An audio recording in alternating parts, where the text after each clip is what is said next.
Good evening. Businessman and mogul Donald Trump says he is seriously considering a run for the White House. He also says two other Republican candidates should not run. It all happened today during today's Freedom Summit. KCCI's Jason Rantala was there and has a full recap. From Cruz to Christie, Huckabee to Walker, and even Sarah Palin. Some of the biggest names set foot in Des Moines Saturday for what's known as the starting gun for the presidential race. Speakers brought up defending the Constitution, protecting the border, reducing taxes, and balancing the budget.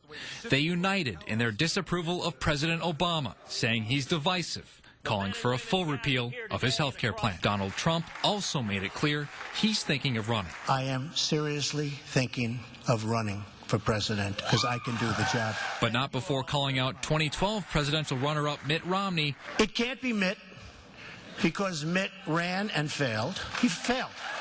And Florida Governor Jeb Bush. But he's totally in favor of Common Core. He's very, very weak on immigration. The summit once again puts Iowa right in the national media spotlight.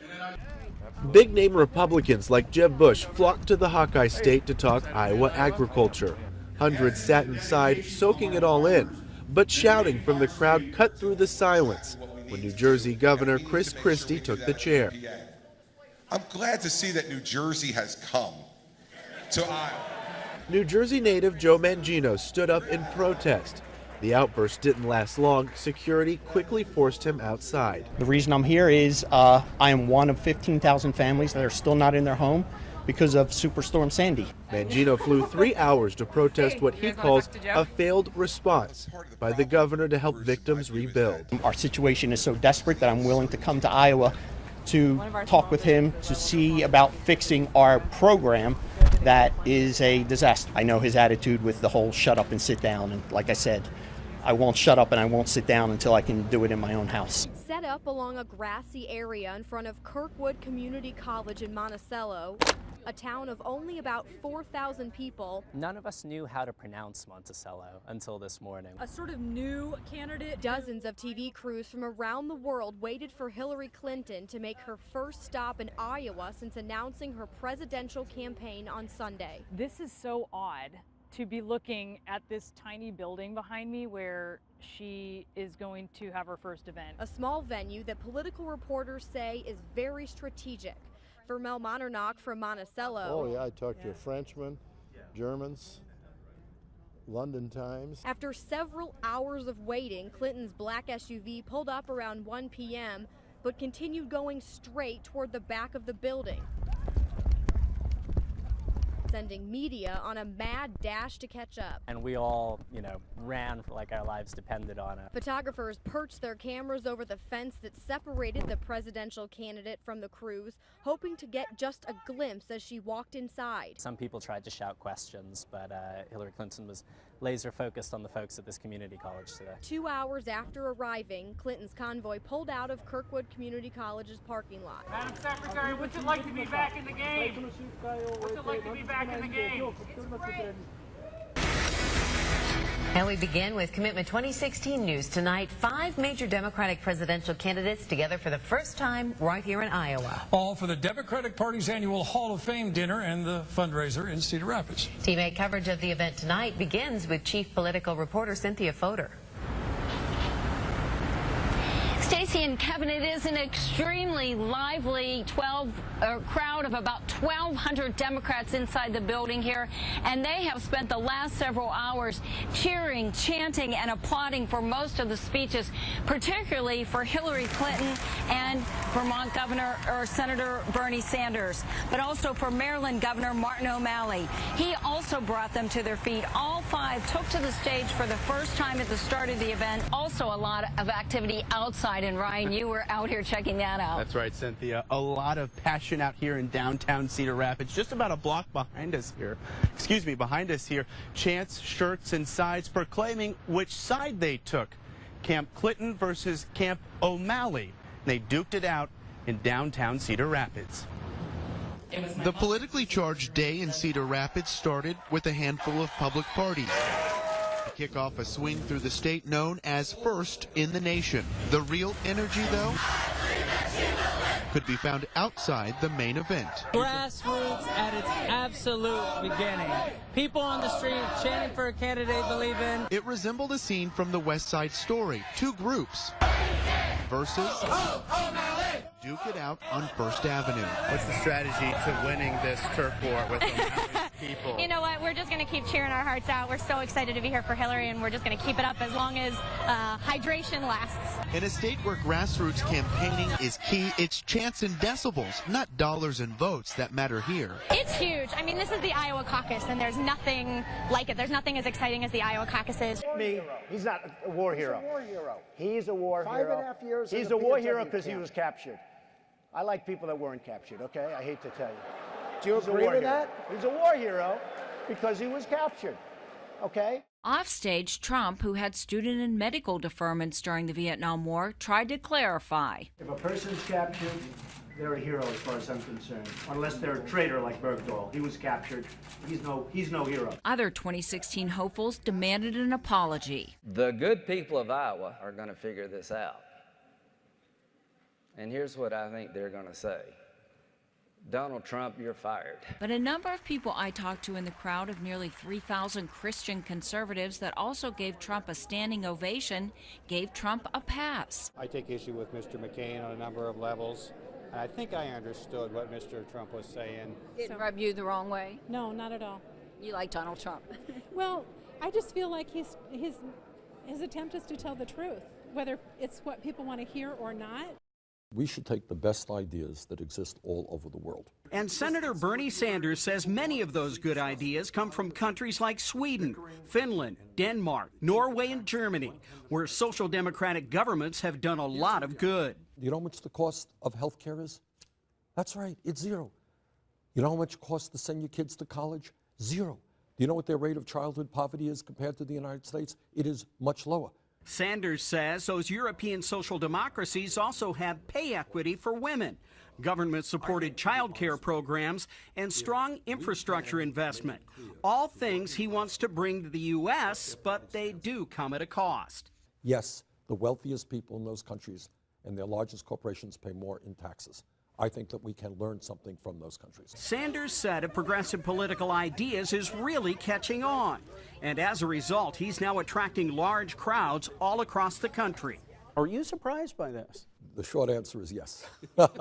Sanders says it shows how desperate the American people really are for meaningful governmental change. The former Secretary of State told me she's not surprised the investigation into her private email server has turned into a political fight. This is not the first time I've been the target of some of these outlandish claims and attacks. Hillary Clinton insists her emails were not classified at the time. But it's really simple. I did not send or receive classified information on my email. Clinton also says she felt bad after the latest Quinnipiac poll that showed more than half of Iowans say she's not trustworthy and doesn't care about their needs. What can you say to reassure voters that you are trustworthy and someone they can trust to lead the country? Reading that does not make me feel good, I can tell you that, because I represented New Yorkers for 2 terms in the Senate. I represented our country, and people saw that I would stand up and fight for them, that I cared about them, that I would never quit on them. On a hot day in Iowa Falls, Jeb Bush picked the DQ. Could I have a small orange Julie's? What do you want? That sounds healthy. It is. I think I'll have a chocolate milkshake. Which brought back memories for the 62-year-old father of 3. Our kids were growing up, we would go to the Dairy Queen every Sunday night. Now he says he's more fit than ever. And I heard you're on a diet. Paleo diet? I'm breaking it right this second. Being on the paleo diet of meats and veggies. I've lost, by working out and eating right, 40 pounds in 6 months. Now ready for the next 6 months. Hi. I'm Jeff. How are you doing? Nice to meet you. Nice to meet you. Nice to meet you. He admits he's focused on winning a national campaign, not just Iowa. You also got to go raise money. You've got to unveil policy initiatives. You've got to prepare for debates. There's lots of other parts of campaigning. So if you want to run a national campaign, I think you have to emphasize the early stages, but you can't just park yourself there. It's a tradition even George Washington wouldn't miss. It all starts here in Iowa. As American as apple pie on a stick. There'll be a handful of Democrats who will come as well. Hillary probably is not going to come. She'll email in her appearances. Presidential hopefuls climbing up on the soapbox at the Iowa State Fair. I am unbought and I am unbossed. I do not, I will listen to everyone. We have so now concentrated wealth and power in the hands of so few that it is literally taking opportunity out of the homes and the wallets and the neighborhoods of the many. On day one, 3 candidates hit the ground running, getting their ground game on, cooking chops over a hot grill and shaking hands with every fairgoer a possible caucus voter. I feel like I know them personally after meeting them here at the fair. If they're going to move on in the process, they have to answer the questions that they get in Iowa. It may be a first for arriving in style at the state fair. There was no question who was landing on the Des Moines East ball fields.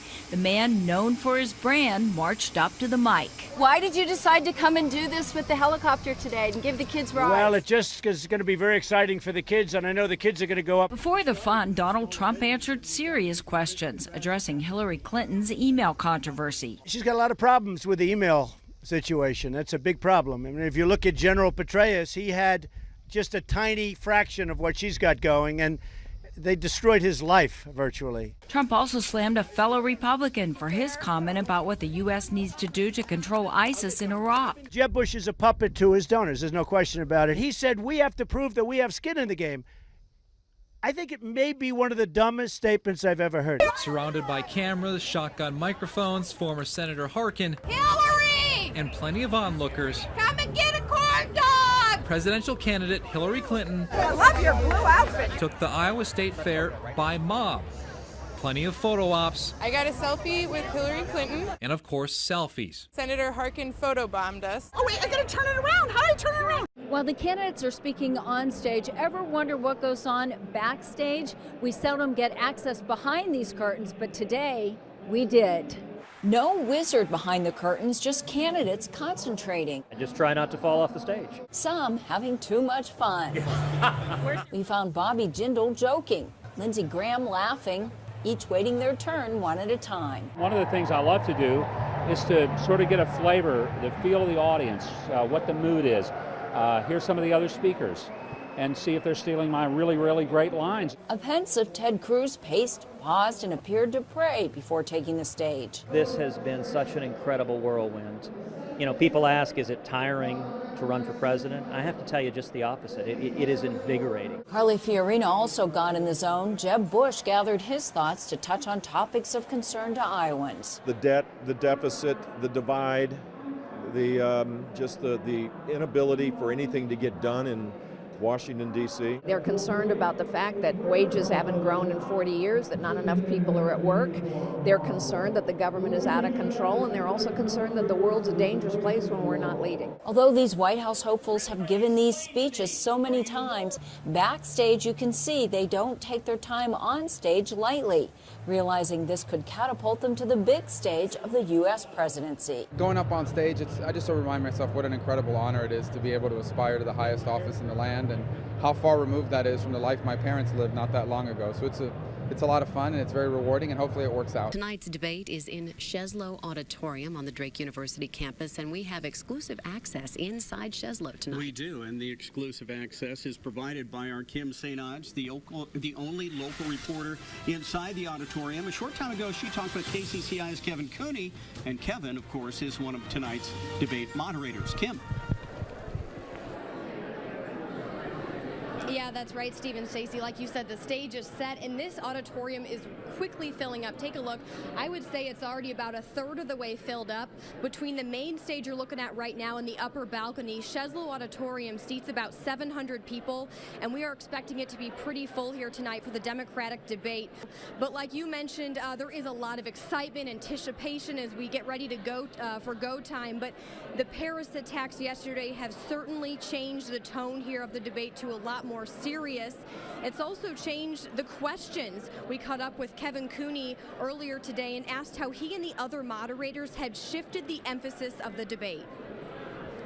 Right now we're working on questions, we're working on issues, and with CBS, and we're getting together in terms of who's going to ask what, making sure we're not duplicating issues and things like that. But there's a good coordination that's going on now. These are 10 uncommitted adults, 10 uncommitted students. Yeah, this is going to be very interesting. Shana, you have been talking with these uncommitted voters, and what do they hope to hear from these candidates tonight? Well, Steve and Stacey, we have been sitting here talking for a little bit, and the issues they're most concerned about really run the gamut. They've mentioned everything from climate change to immigration, the cost of education. We are on a college campus after all, even things like mass incarceration. But here too, in light of what happened in Paris, that really dominated the conversation as well.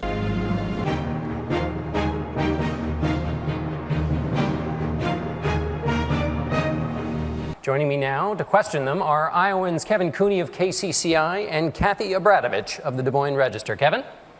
Thanks, John. Candidates, we've already heard your answers on what you would do with Syrian refugees.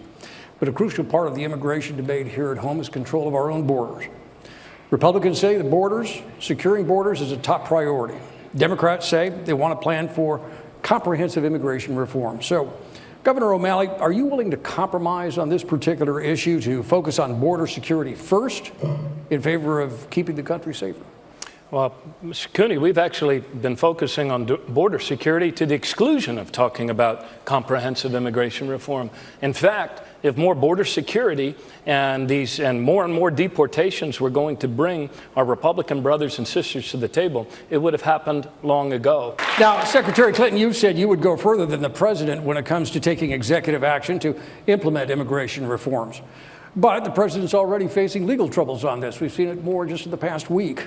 Realistically, how can you go further with executive action? Well, first of all, I know that the president has appealed the decision to the Supreme Court.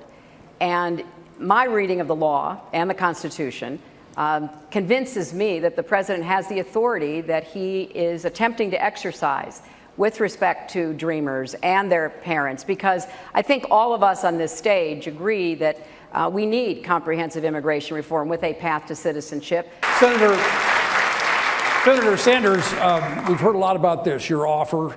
You want to offer free tuition at public universities and colleges. Yes. A couple of questions about this. 63% of those who enroll graduate. First question, isn't this throwing a lot of money away if we're looking at a third of these people are not going to complete college? No, it is not throwing. It is an extraordinary investment for this country. Germany, many other countries do it already. In fact, as you remember, 50, 60 years ago, University of California, City University of New York were virtually tuition free. Here is the story. It's not just that college graduates should be $50,000 or $100,000 in debt. More importantly, I want kids in Burlington, Vermont, or Baltimore, Maryland, who are in the 6th grade or the 8th grade, who don't have a lot of money, whose parents, like my parents, may never have gone to college. Do you know what I want, Kevin? I want those kids to know that if they study hard, they do their homework, regardless of the income of their families, they will, in fact, be able to get a college education, because we're going to make public colleges and universities tuition free. This is revolutionary for education in America. It will give hope to millions of young people. Well, one of the things that you want to do is to have the states pay for about a third of this $70 billion plan, correct? Yes. There are 16 states that are running budget deficits right now. Where are they expected to come up with? Well, I think that they're going to be pretty smart, because I think a lot of states will do the right thing. And I think those states that don't will pay a heavy penalty. Good evening, Laura and Todd. Good evening, everyone at home. We are here in the spin room. It's a much different scene than it was when we left you just moments before the debate. It is now filling up with national and international media. They're waiting for the surrogates, the representatives from the three candidates' campaigns to come in here and talk about how their candidate performed tonight, hence the spin. And now we want to check in with Shana Humphreys. She's been with a panel of undecided voters watching this debate tonight. We want to hear what they had to say. Shana? Well, Stacey, it was pretty interesting to watch all of these people react to the debate. While they are undecided, a number of them say they now feel pretty conflicted. No one's really jumped ship from one candidate to another. Pretty much everyone here agreed that Hillary Clinton did sort of take that part of the debate. You were saying that, you know, she was in her element. That was her chance to shine. What do you think about her foreign policy discussion?